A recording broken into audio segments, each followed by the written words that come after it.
A gente tem alegorias dentro da Torá, por exemplo, e o menino que nasceu, ele era Tov, não é? Esse era Moshe. Isso significa que a palavra Tov, que tem uma gematria de 17, ela tem uma conotação muito mais especial do que podemos imaginar. E é isso que nós vamos percorrer através dessa construção e através do texto do Zohar HaKadosh. Pois bem, a palavra Tov está aqui, não é? Como nós podemos ver. Pois bem, agora vamos seguir com o texto do Zohar, agora que a gente conhece a palavra Tov, não é? Que tem algumas letras envolvidas, o Tet, o Vav e o Beit. A gematria dessa palavra vai ser exatamente 17. Por quê? O Tet aqui é 9, o Vav é 6,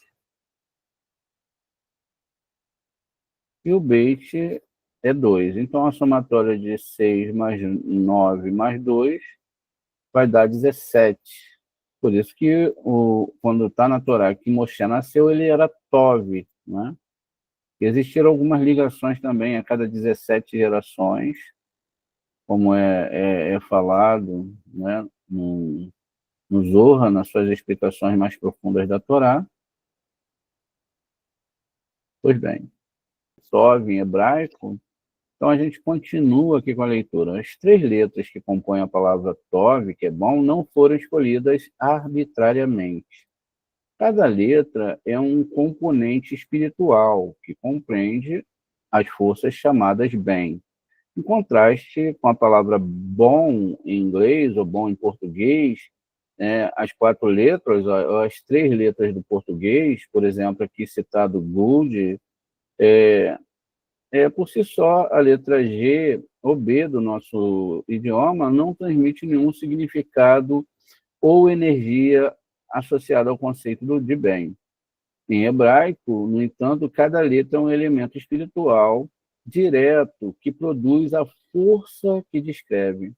Portanto, podemos trazer bondade para as nossas vidas simplesmente falando uma palavra, falar a palavra Tov, ou vendo-a impressa em uma página, ou escaneando ela, né? Então, simplesmente assim, essas letras têm esse poder.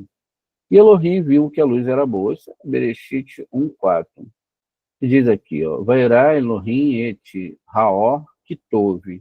Ele viu, não é, a palavra Tov, que a luz era boa. Ou seja, a construção aqui é totalmente diferente, idiomaticamente, né, de um idioma totalmente espiritual, que não tem muito a ver com aquilo que as pessoas imaginam da palavra bom, né? E é isso que a gente vai passar aqui a entender nesse texto da Torá. A palavra que tove, não é? Na verdade, a palavra tove, que é bom, a gente está marcando aqui em negrito, tentando aqui, olha, exatamente,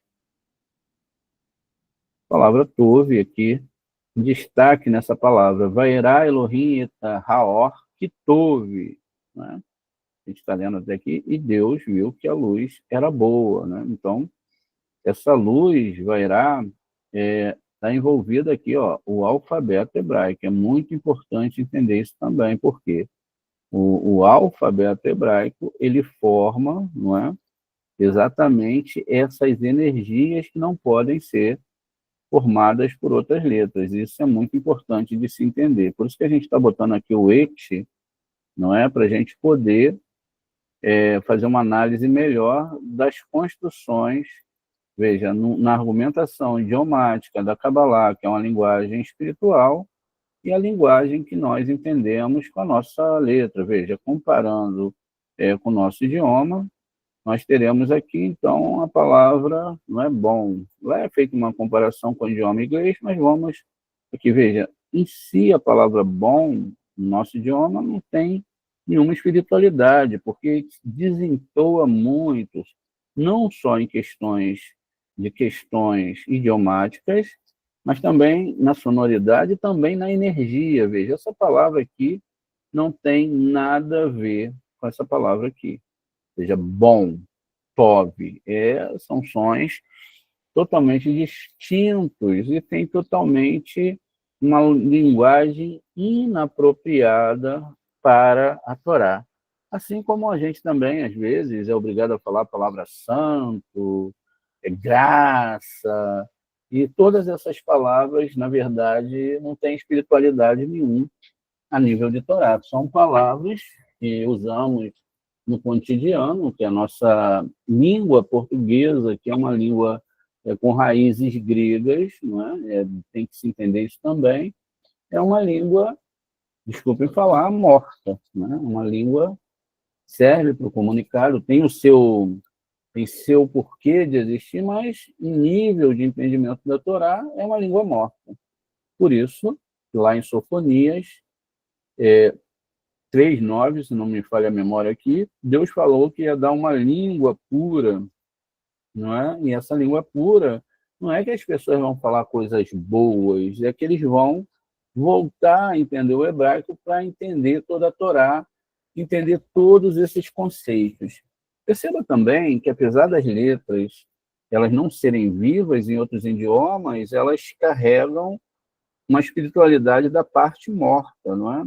Isso não significa que agora eu vou parar de me comunicar em português, não é nada disso, mas todo o meu estudo de Torá, tudo aquilo que eu vou falar, minhas rezas, elas devem ser faladas em hebraico. É bom a gente treinar, a gente entender, e muitas vezes a gente se pega muito a cantilação. Não, tem que se pegar ao som da reza. Então, a reza, ela produz aspectos espirituais que não são aspectos emocionais. Tem que ter muito cuidado com essa coisa da emoção. Mas, veja, quando a gente fala de avodar Hashem, que tem avodar Zará, avodar é serviço.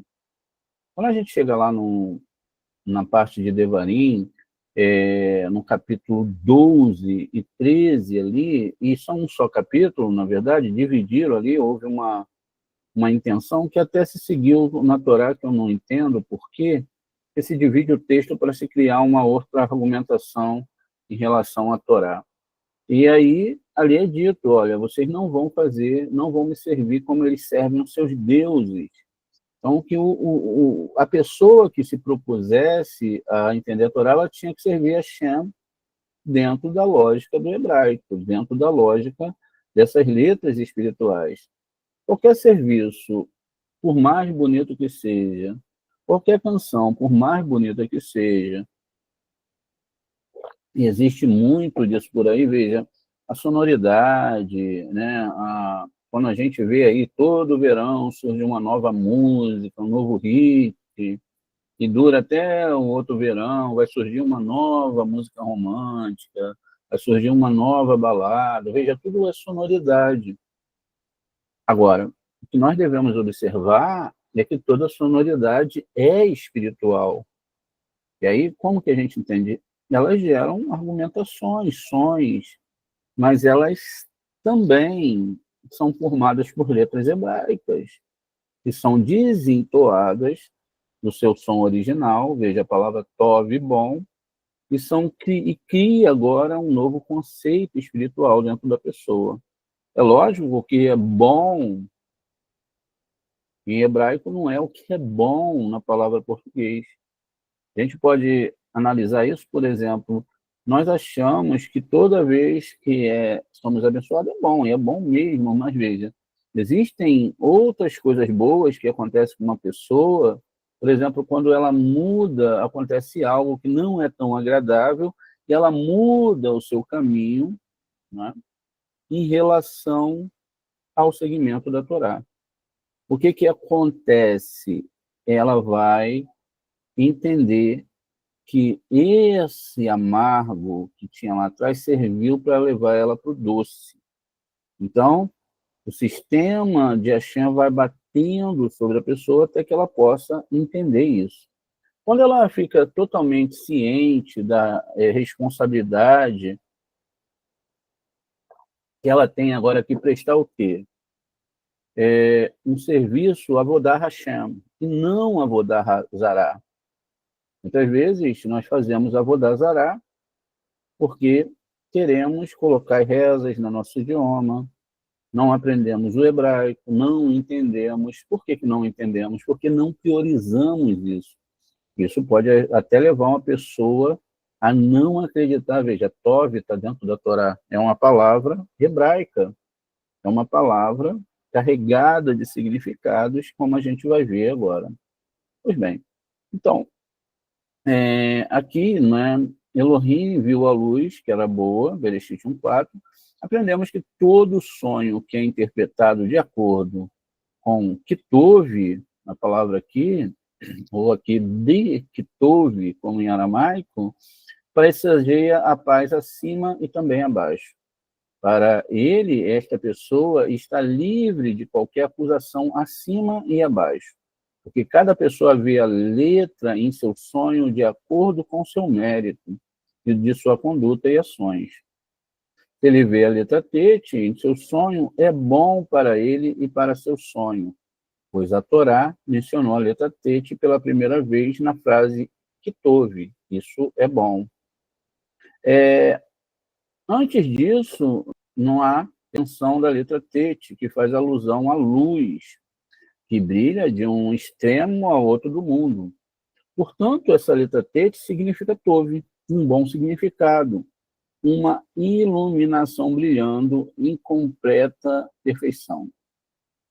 A letra Tete é a nona, ou seja, é Yesod, que é a nona das 10 sefirotes, que tem que resplandecer do ser supremo, que se chama início, ou seja, Irampim, que está incluído com ele.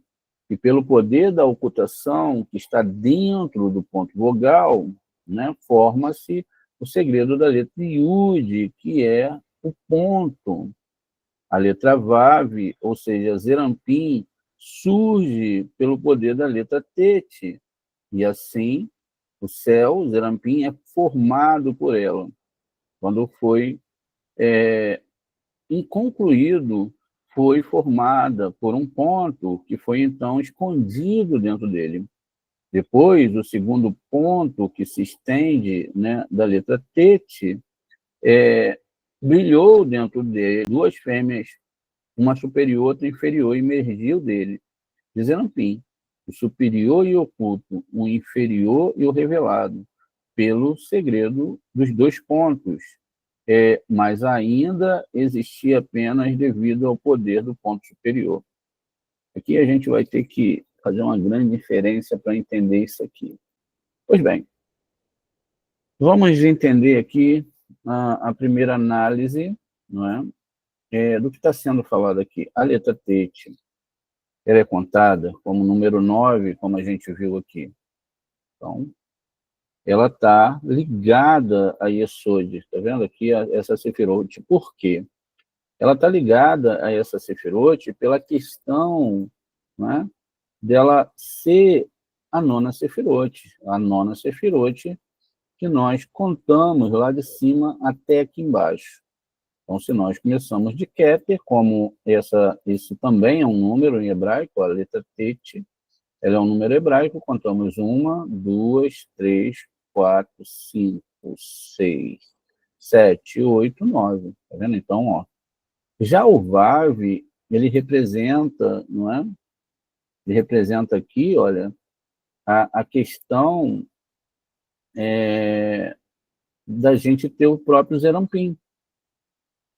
E perceba que agora que a gente tem aqui o Zerampim, a gente tem essas 6 sefirotes, que inclusive engloba o próprio Esod, que é onde é o último filtro para as bênçãos passarem no nosso mundo. A gente sabe agora que Beit também representa aqui Saturno, não é? Ou a palavra Biná.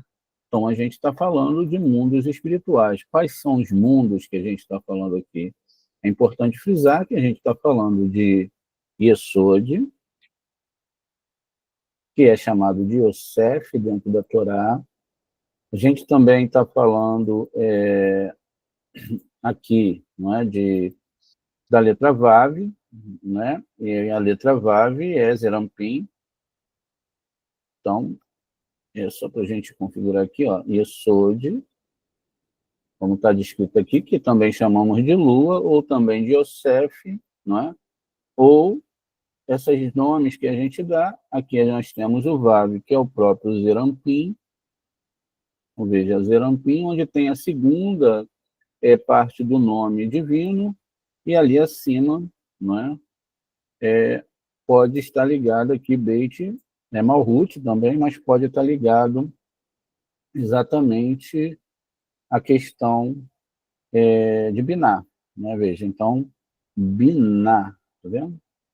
Aqui, agora que a gente entendeu que isso aqui, quando eu falo a palavra Tov, se eu tenho uma intenção, se eu medito corretamente, se eu tenho luz de Hassadim com luz de Rorimá, isso significa que agora eu posso entender.